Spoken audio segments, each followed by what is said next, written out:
کے لیے کہا جائے نا تو رب کے محبوب کی بارگاہ میں درود پڑھ لیا کرے، اس لیے کہ جو زبان نبی پر درود پڑھتی ہے اللہ اس زبان میں میٹھاس پیدا فرما دیتا ہے۔ آج جو ہم سگے بھائی کے لیے، اپنے سگے باپ کے لیے، اپنی سگی ماں کے لیے جو ہماری زبان کڑوی ہو رہی ہے نا، اس کی ایک وجہ یہ بھی ہے کہ ہم نے رب کے محبوب پر درود پڑھنا چھوڑ دیا ہے۔ جو زبان رب کے محبوب پہ درود پڑھتی ہے اللہ اس زبان میں میٹھاس پیدا فرما دیتا ہے۔ اچھا ایک چیز اور بھی سنیں، اس دنیا میں اللہ تبارک و تعالیٰ نے دو طرح کی مکھیاں پیدا فرمائی ہے۔ ایک مکھی جو دن میں رہتی ہے، کبھی آپ کے کپڑے میں بیٹھتی ہے، جسم میں بیٹھتی ہے، کبھی آپ کے کھانے میں بیٹھتی ہے۔ یاد رکھیں اس مکھی سے نہ آپ کو کوئی فائدہ ہے نہ آپ کو کوئی نقصان ہے۔ اور دوسری مکھی شہد کی مکھی ہے، اور شہد کی مکھی ایسی مکھی ہے جس سے آپ کو فائدہ بھی ہے، جس سے آپ کو نقصان بھی ہے۔ نقصان کیا ہے؟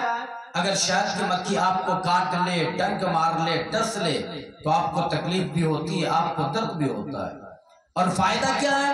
اگر شہد کی مکھی اپنے گھر کو، اپنے چھتے کو چھوڑ کر بھاگ جاتی ہے، آپ اس سے شہد نکالتے ہو، کبھی خود بھی کھاتے ہو، کبھی اپنے بچوں کو بھی کھلاتے ہو۔ آؤ آپ ذرا اپنا مزاج بناؤ۔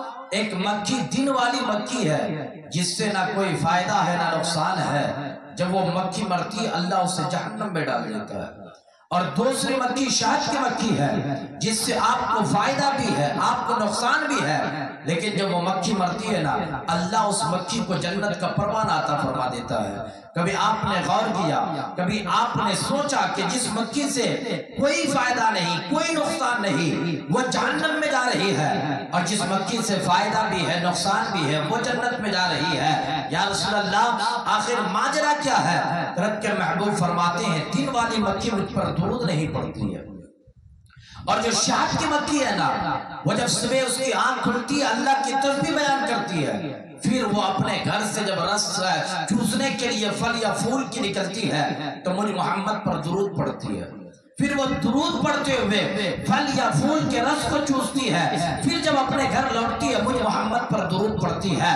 رب کے محبوب فرماتے ہیں کہ جب مکھی مجھ پر درود پڑھتی ہے اللہ اس کے لائے ہوئے رس کو میٹھا بھی فرما دیتا ہے، اور مرنے کے بعد اللہ اس کو جنت کا پروانہ بھی عطا فرما دیتا ہے۔ اب مجھے کہنے دیا جائے اگر شہد کی مکھی نبی پر درود پڑھنے کی وجہ سے جنت میں جا سکتی ہے، ہم اور آپ تو امت محمدیہ کے لوگ ہیں، اگر ہم اپنے نبی پر درود پڑھیں گے تو یاد رکھو ہم صرف جنت میں نہیں جائیں گے بلکہ درود پڑھنے کی وجہ سے اللہ جنت کا اعلیٰ مقام آپ کو عطا فرما دے گا۔ اس لیے اہل سنت والجماعت کا عقیدہ ہے، لوگ کہتے ہیں نا کوئی کہتا ہے درود پڑھو، کوئی کہتا نہ پڑھو، کوئی کہتا کھڑے ہو کر پڑھو، کوئی کہتا بیٹھ کر پڑھو۔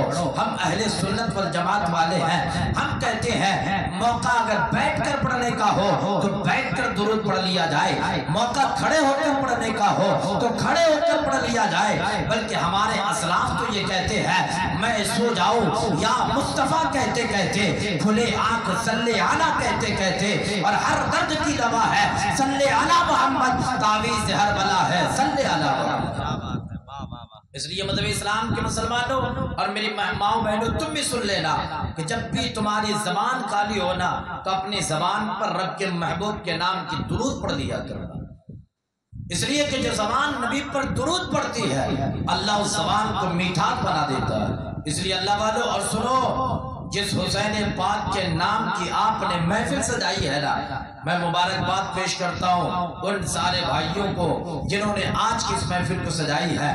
یاد رکھیں حسین پاک کا مقام